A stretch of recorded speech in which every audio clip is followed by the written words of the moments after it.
Kung pag-uusap natin Biblia, hindi normal ang inggit. Ang inggit galing kay Satanas, so hindi ito normal. Hindi kasi normal na ang ating pagkatao ay makontrol ng kaaway ng Diyos. Ang inggit galing kay Satanas. Basahin natin ang Santiago Kapitulo 3 versikulo 16 at 15. Sapagkat kung saan mayroong paninibugho at pagkakampi, ay doon mayroong kaguluhan at lahat ng gawang masama.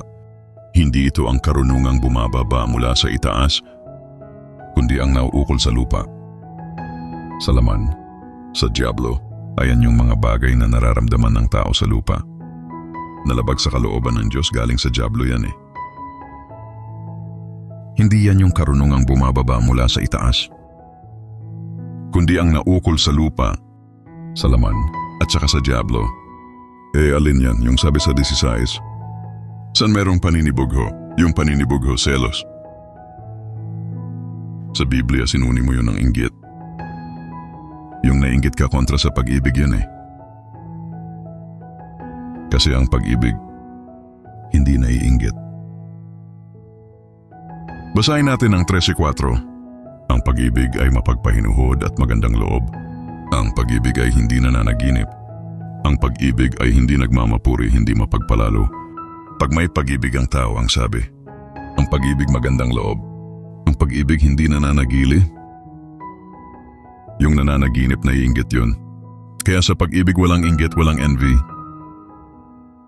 Sa King James Version basahin natin, charity boasts not itself. Ang nakasulat sa Bibliang Grego ay yung salitang agape. Agape means love. Pag-ibig, kaya may translation. Love basahin natin yung American Standard Version. Love suffering long and is kind. Love envy. It not love envy. It not. Ang pag-ibig hindi naiinggit, hindi nananaginip. Kaya kung ikaw may pag-ibig ka sa Diyos at sa kapwa, hindi ka naman maiinggit eh. Kaya kung normal ang pag-uusapan, hindi normal ang naiinggit. Pagka naiinggit ka na, meron nang nagpapakilos na masama sa iyong pagkatao.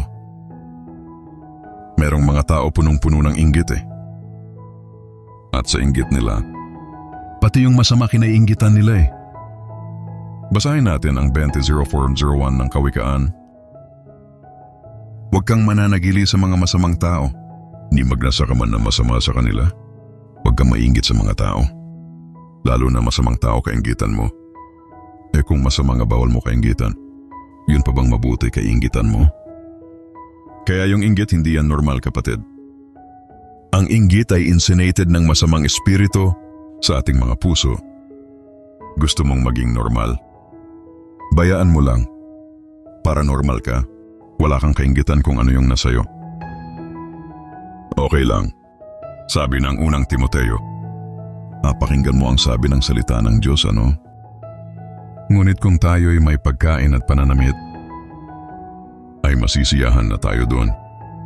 Kung meron tayong pagkain, masisiyahan ka na. Wala kang bahay, pwede namang umupa. Huwag ka mainggit, baka may mainggit ka eh. Nagnakaw ka para magkaroon ka ng wala sa'yo. Kung nakakakain ka naman, nakakainom ka, masyahan ka na ron. Kahit wala kang bahay, wala kang sasakyan, may LRT naman eh. O kaya may paa ka naman para maglakad. Para gumawa ka ng masama dahil sa inggit, gusto mo meron ka rin ng lahat ng bagay. Ang sabi sa Biblia, wala tayong dinalang anuman sa sanlibutan. At wala rin naman tayong mailalabas na anuman. Sabi nga ni Job, hubad akong lumabas sa bahay bata ng aking ina. Hubad din akong babalik doon sa Panginoon. Kaya, di ka makakapagdala ng isang ternong Amerikana eh. Kahit nabihisan ka bago kay libing. Pagharap mo sa Diyos eh. Bulok na yun eh. Kaya wala tayong dinala sa libutan. Wala tayong mailalabas. Sabi ng Biblia, kung meron tayong pagkain, meron tayong pananamit, pasisiyahan na tayo doon. Huwag nating pamahain sa ating kalooban ang inggit sa kanino man, sapagkat ang Diyos naman hindi naman siya maramot eh. Pag nakita niyang wala ka namang masamang intensyon, Kahit na hindi ka humihingi, kung minsan bibigay niya sa'yo eh. Ganun ang Diyos na nasa Biblia. Sa Efeso 03:20. Ngayon sa makapangyarihang gumawa ng lubhang sagana.